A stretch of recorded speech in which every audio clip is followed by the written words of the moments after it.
இப்படி ஜாலியாக பைக் பயணம் செய்த இந்த ஜோடி தற்போது போலீசில் வசமாக சிக்கியுள்ளது. கர்நாடக மாநிலம் பெங்களூருவில் காதல் ஜோடி ஒன்று பைக் ரைடு சென்றது. காதலன் வண்டியை ஓட்ட காதலி அவரது மடியில் அமர்ந்து பயணம் செய்தார். போக்குவரத்து விதிகளுக்கு புறம்பாக அவர்கள் மேற்கொண்ட பயணம் சர்ச்சையானது.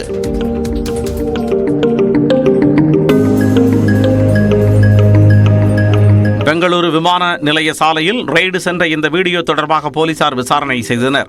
அதில் வாகனத்தை ஓட்டி வந்தது சிலம்பரசன் என்ற 21 வயது இளைஞர் என தெரிய வந்தது. அதனையடுத்து அவரை கைது செய்த போலீசார் வாகனத்தையும் பறிமுதல் செய்தனர். நாகை மாவட்டம் நாகூர் தர்கா குளத்தில் மீன்கள் செத்து மிதப்பதால் துர்நாற்றம் வீசுகிறது. தொடர்பான கூடுதல் விவரங்களோடு இணைகிறார் செய்தியாளர் பாலமுத்துமணி. விவரங்களை பதிவு செய்யலாம். பாலவேல், உலக புகழ்பெற்ற நாகூர் ஆண்டவர் தர்காவிற்கு சொந்தமான அந்த குளத்துல திடீரென ஆயிரக்கணக்கான மீன்கள் குளத்தில் செத்து மிதப்பது அப்பகுதியில் மிகப்பெரிய ஒரு துர்நாற்றத்தை ஏற்படுத்தியுள்ளதால் பொதுமக்கள் மற்றும் சுற்றுலா பயணிகள் கடும் அவதிக்குள்ளாகி வருகின்றனர். மேற்கொண்டு இந்த மீன்கள் திடீரென செத்து மிதக்க தொடங்கிய நிலையில நாகூர் தர்கா சார்பில் அந்த மீன்களை அப்புறப்படுத்தும் பணியானது நடைபெற்று வருகிறது. நாகப்பட்டினம் மாவட்டம் நாகூரில் உலக புகழ்பெற்ற ஆண்டவர் தர்கா அமைந்துள்ளது.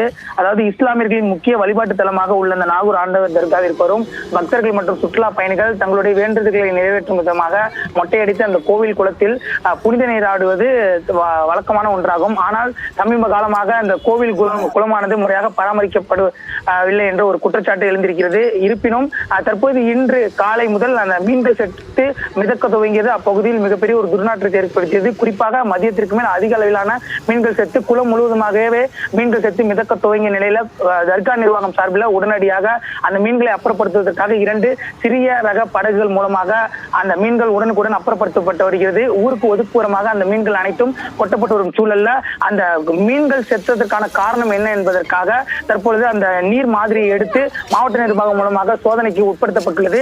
மேற்கொண்டு இந்த மீன் செத்ததற்கான காரணம் என்னவென்று அறிவது, அதே போல அந்த குளத்தை முறையாக பராமரிக்க வேண்டும் என அப்பகுதி சமூக ஆர்வலர்கள் மற்றும் சுற்றுலா பயணிகள் கோரிக்கை விடுத்துள்ளனர். பாலவேல், நன்றி பாலமுத்துமணி, விரிவான விவரங்களுக்கு.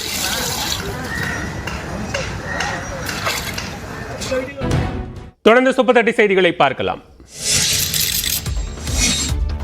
தன்னை போல யாரும் ஆபத்தை உணராமல் வெள்ளத்தில் சிக்க வேண்டாம் என ஈரோட்டை சேர்ந்த கூலி தொழிலாளி தெரிவித்துள்ளார். நம்பியூர் சுற்று வட்டாரத்தில் கனமழை பெய்தது. இதன் காரணமாக பழனி கவுண்டபுதூர் தரைப்பாலம் வெள்ளத்தில் மூழ்கியது. இந்த நிலையில் பாறைக்காடு பகுதியைச் சேர்ந்த நாகராஜ் என்பவர் தனது அம்மாவுக்கு மருந்துகளை வாங்க வெள்ளத்தை பொருட்படுத்தாமல் தரைப்பாலத்தில் பயணித்தார். அப்போது எதிர்பாராத விதமாக நாகராஜ் வெள்ளத்தில் சிக்கினார். இதனை அடுத்து கயிறு மூலம் அவர் பத்திரமாக மீட்கப்பட்டார்.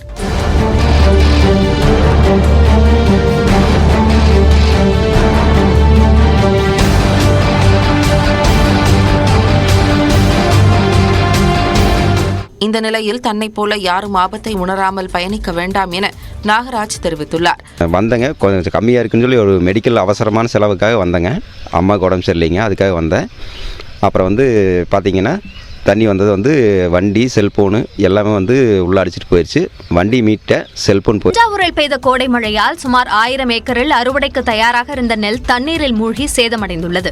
பட்டுக்கோட்டையை சுற்றியுள்ள கிராமங்களில் ஆழ்குழாய் கிணற்று நீரை பயன்படுத்தி சுமார் 6000 ஏக்கரில் நெல் சாகுபடி செய்யப்பட்டுள்ளது. மேலும் உளுந்து, எள், கடலை பயிர்களும் சாகுபடி மேற்கொள்ளப்பட்டது. ஏக்கருக்கு 30,000 ரூபாய் வரை செலவு செய்து பயிர்கள் தற்போது நல்ல வளர்ச்சி பெற்று இன்னும் சில தினங்களில் அறுவடைக்கு தயாராக இருந்தது.